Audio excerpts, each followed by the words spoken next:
Welcome back to the channel. Today we got some massive headlines, like car manufacturer participating in a recycling cartel, Tesla sales declining in the EU, higher and newer tariffs, Liberation Day. My fellow Americans, this is Liberation Day. And more. Let's dive straight in. First up, huge fines for major automakers like BMW, Ford, Jaguar, Land Rover, and Volkswagen are in hot water right now, facing a massive fines totaling nearly £500 million. The European Commission and UK Competition and Market Authority have slapped a combined penalty of £460 million for participating in recycling cartel. And for those who doesn't know what cartel means, essentially it refers to groups of companies that collude to reduce competition or control prices. A cartel typically involves independent companies agreeing to cooperate, and this done to eliminate and avoid of paying third parties recycling companies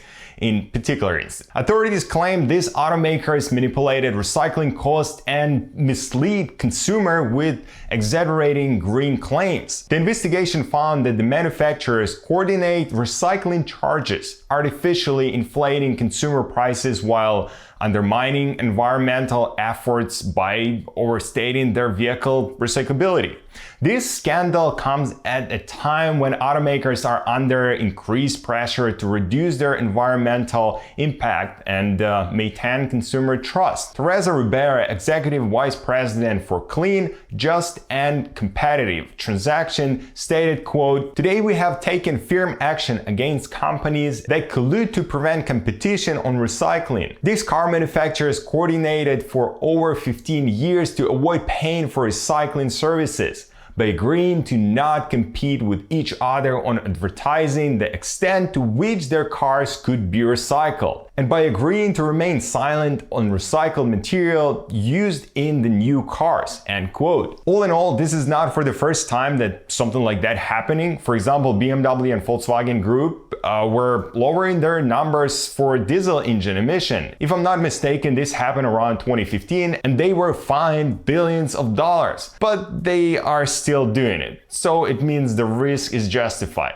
Next up, President Donald Trump has announced a 25% tariff on all import cars and light trucks, effective April 3rd, 2025. Effective at midnight, we will impose a 25% tariff on all foreign-made automobiles.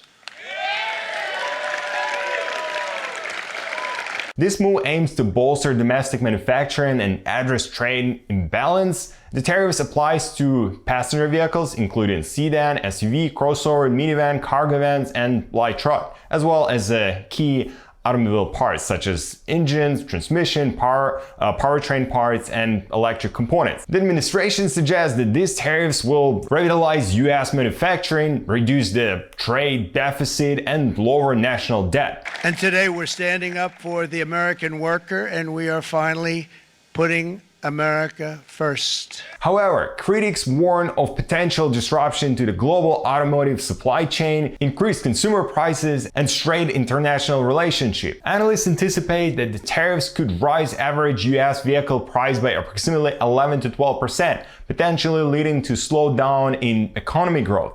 International reaction have been swift as well, with leaders expressing concern over the potential for escalating trade tensions, essentially trade wars. And the European Union, among others, is considering countermeasures in response to the US tariffs.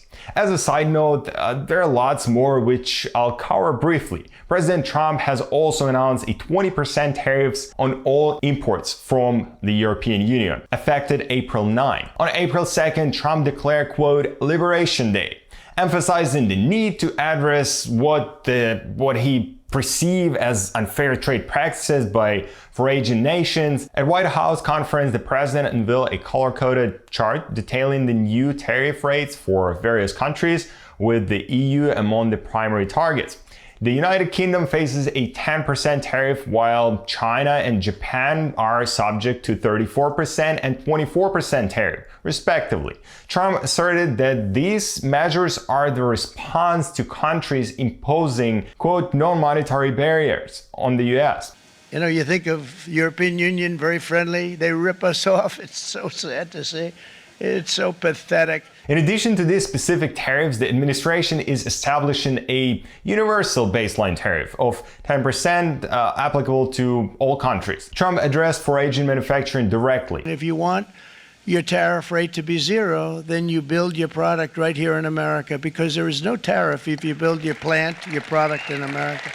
This is a total BS, because pretty much every single component, whether it's car manufacturing or, I don't know, some sort of production, will have something coming from outside the US. As it's stated, you're gonna need to pay all of it unless you dig your metal inside of the US, then melt it down, and then, I don't know, build the engine block here in the US and then install in the car.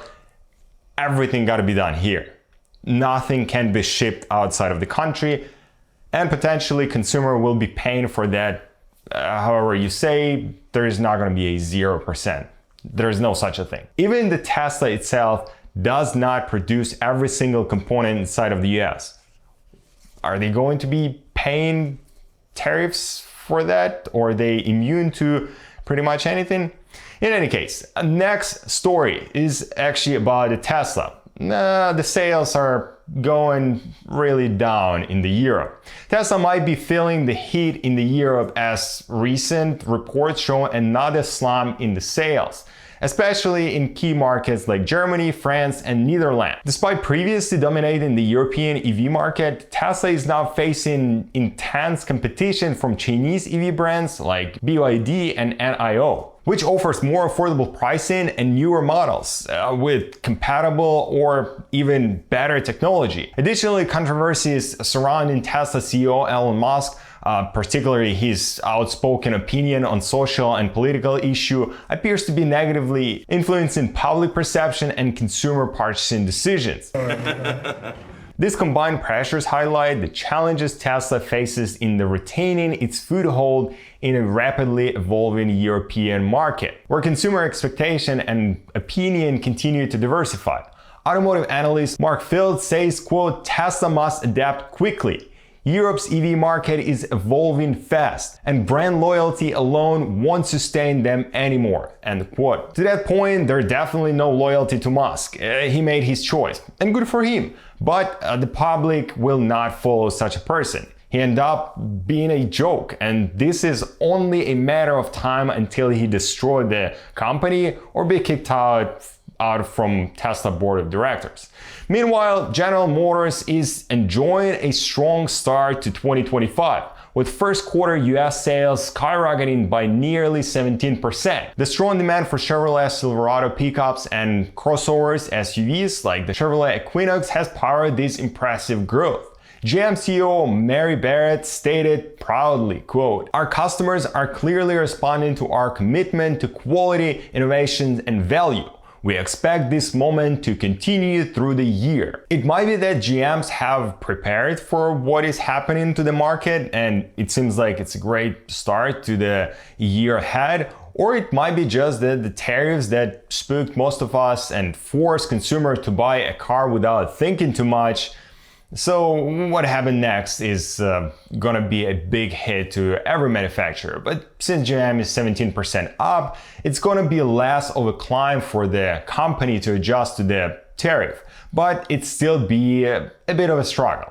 On the other hand, some of the companies not getting even close to what GM got. For example, Toyota first quarter US auto sales rise nearly 1%, which is great, but not as good as General Motors. And Mercedes-Benz first quarter sales slightly declined. Company stating it primarily attributed to weakening in the Chinese market. So maybe it wasn't just a luck, and GM really know what they're doing.